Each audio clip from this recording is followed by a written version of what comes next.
दोस्त गगन कौशिक आपका हमारे ज्योतिष आयुर्वेद चैनल में स्वागत करता हूं। आज फिर हम आपके सामने एक नया विषय लेकर उपस्थित हुए हैं। आज का जो हमारा विषय है वो है जन्म कुंडली के 10वें भाव में नवग्रहों का फलादेश। यानी कि जो जन्म कुंडली का 10वां भाव होता है वो कर्म का होता है, नौकरी का होता है।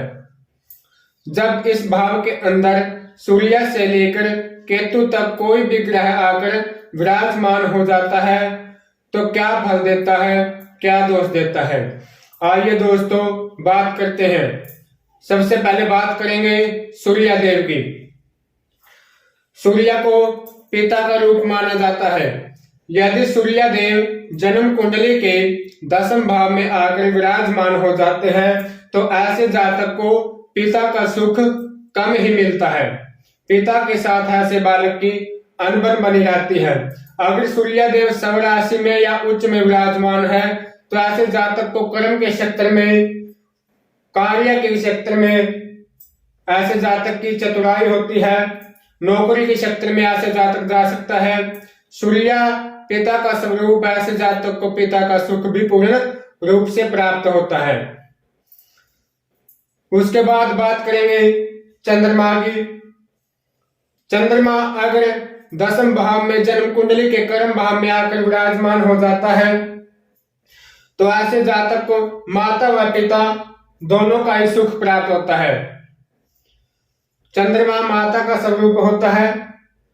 अगर चंद्रमा अपनी राशि उच्च में या चंद्रमा की दशा चल रही हो या सूक्ष्म दशा चल रही हो तो ऐसा जातक विदेश में धन कमाता है, विदेश में गमन करने वाला होता है, विदेश के अंदर विचरण करने वाला होता है।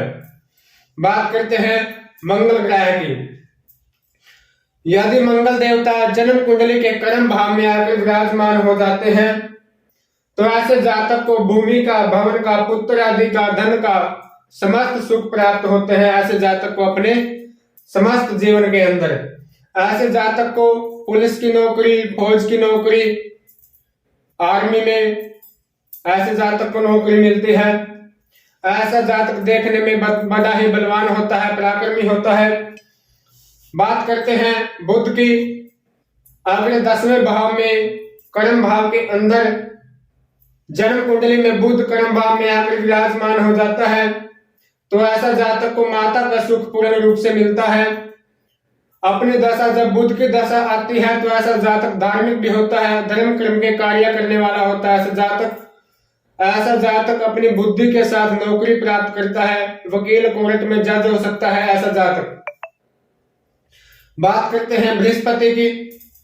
बृहस्पति कहते हैं जबकि जन्म कुंडली के कर्म भाव में आकर स्थित हो जाता है या बृहस्पति की दशा चल रही हो या उच्च की हो बृहस्पति तो ऐसा जातक राजा के समान धन कमाता है, राजा के समान ऐसा जातक जीवन जीता है। ऐसा जातक धार्मिक होता है, ज्ञानवान होता है, गुणवान होता है। ऐसा जातक सभी की इज्जत करने वाला होता है। ऐसे जातक को ज्ञान के क्षेत्र में, माइंड के क्षेत्र में, कर्म के क्षेत्र में वकील की नौकरी, जज की नौकरी, कंप्यूटर के क्षेत्र में टीचर की नौकरी ऐसे जातक को मिलती है। बात करते हैं शुक्र की। कहते हैं कि शुक्र देवता जब कर्म भाव में आकर विराजमान हो जाते हैं जन्म कुंडली में तो ऐसा जातक धार्मिक होता है, कर्मवान होता है। ऐसा जातक राजा का सेवक भी होता है।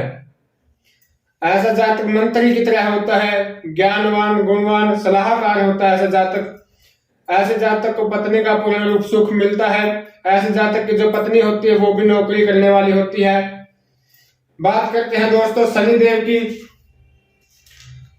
कहते हैं कि शनि देव अगर कर्म स्थान में आकर विराजमान हो जाते हैं तो ऐसा जातक कर्महीन होता है, काम से टलने वाला होता है। ऐसा जातक आलसी होता है।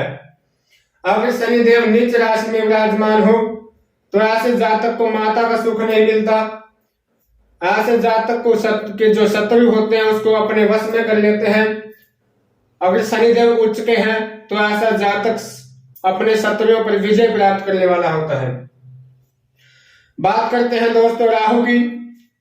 कहते हैं कि जिस जन्म कुंडली के अंदर, जिस जातक की जन्म कुंडली के अंदर राहु देवता कर्म भाव में आकर विराजमान हो जाते हैं, तो ऐसे जातक के जो पिता होते हैं उसकी बुद्धि बहुत ही तेज होती है।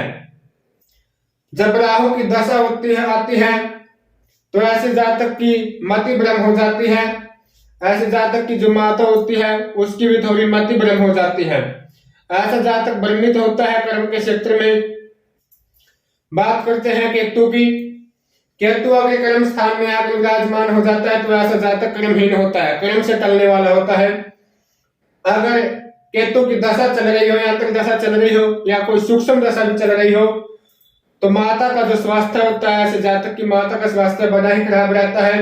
ऐसे जातक को पिता का सुख पूर्ण रूप से मिलता है। तो दोस्तों, अगर आपको हमारा वीडियो अच्छा लगा तो कमेंट करके जरूर बताइए।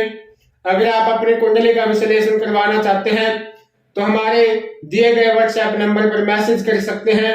आपका बहुत बहुत धन्यवाद। जय सिया राम।